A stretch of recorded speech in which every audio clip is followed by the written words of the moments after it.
We've all heard about the Big Bang Theory that explains how the universe came into existence. Most of us just take it as undeniable fact, just like the belief that Marvel fans are upset about James McAvoy leaving the X-Men franchise. The truth may be a bit different though, and I'm not talking about McAvoy. The Big Bang Theory is nothing more than an attempt to explain the creation of the world made by astronomers of the 20th century. There have appeared many new scientific discoveries since that time, and many of them shake the foundations of the famous theory. It's full of gaps and unanswered questions. So, doesn't this mean it's not that perfect? In this video, I'll tell you how many dimensions can the universe have? What if the world was made of liquid? And most importantly, you'll find out why the Big Bang Theory could be wrong.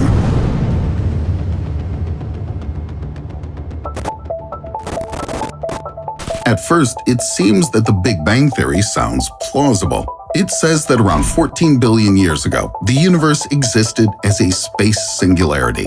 Simply put, it was a teeny tiny object composed of small particles similar to an atom with an immensely high density.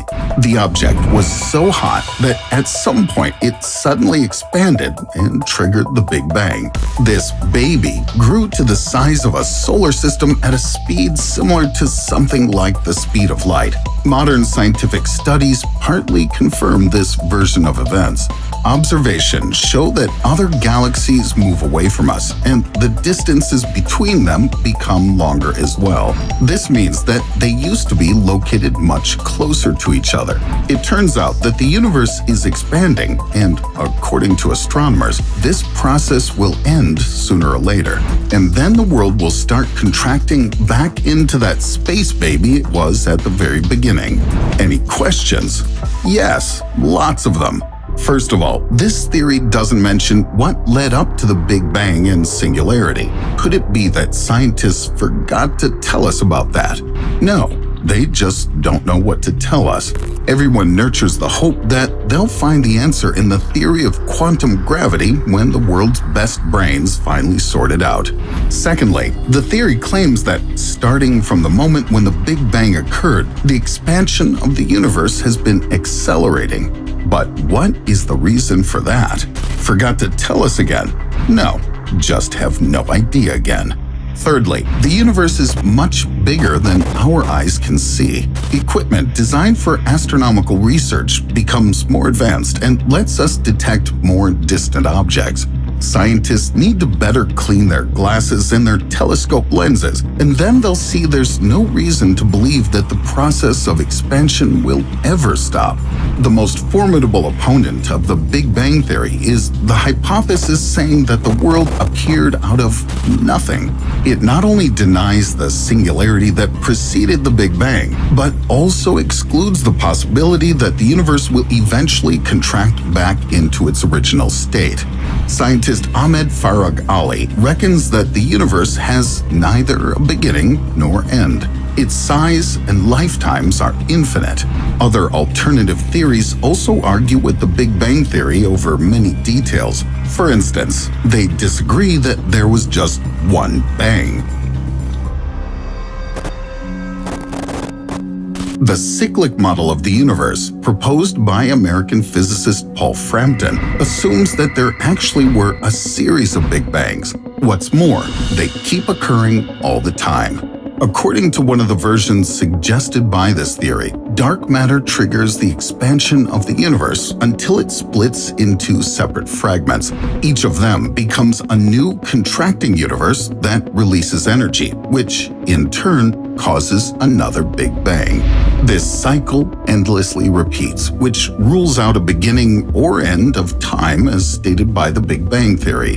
Besides, the cyclic model of the universe gives us its own idea of dimensions. We tend to think that there are 3 of them, like on a regular coordinate system showing the length, width, and height, plus a nice bonus, the notion of time. However, the physical world of the cyclic model of the universe includes 10 spatial and 1 time dimension, or 11 in total. Under the concept of dimension, scientists here mean spaces similar to our universe. They're called brains, short for membranes. There's also a version that the Big Bang happened due to our brain hitting another one. Such collisions occur all the time and come in cycles. The bad news is that this hypothesis has the same problem the Big Bang Theory struggles with. It's not clear how these cycles got started in the first place. Hopefully, revolutionary equipment of the future will later fill in the blanks of the cyclic Big Bang's theory. But what if there was no explosion, no bang at all? Researcher James Quach says that the universe was born without any Big Bangs. Most probably, it formed after a bundle of formless energy had frozen into ice, the same as usually happens with water. This new version, named the Big Chill, suggests that the early universe was like a liquid. At some point, it cooled and crystallized to form the four-dimensional space-time that we see today. We can compare this process to water that freezes to become an ice cube that you drop into your whiskey. According to the Big Chill theory, space-time consists of identical building blocks resembling atoms. They're so small that it's impossible to see them directly. Subsequently, there's no way to prove this theory, although James Quach thinks that there's still a chance to detect them. He says that at the moment the blocks were cooling and crystallizing, they should have created the same cracks in the universe as we see on ice. The scientist and his colleagues calculated that some of them could also be visible. Now they need to run an experiment and finally find them. But how? The thing is, light and other particles can bend off or reflect off these defects. Perhaps the Big Bang Theory will soon have to take the back seat while the crystallized universe theory gets its time in the spotlight. But what if all our attempts to find out how the world was created are futile? What if it's all just a simulation? After watching The Matrix, I bet many of us were wondering, could Lana and Lily Wachowski be right? A German engineer named Konrad Zuse believes they could be. He was the first to suggest that our universe is just a computer program.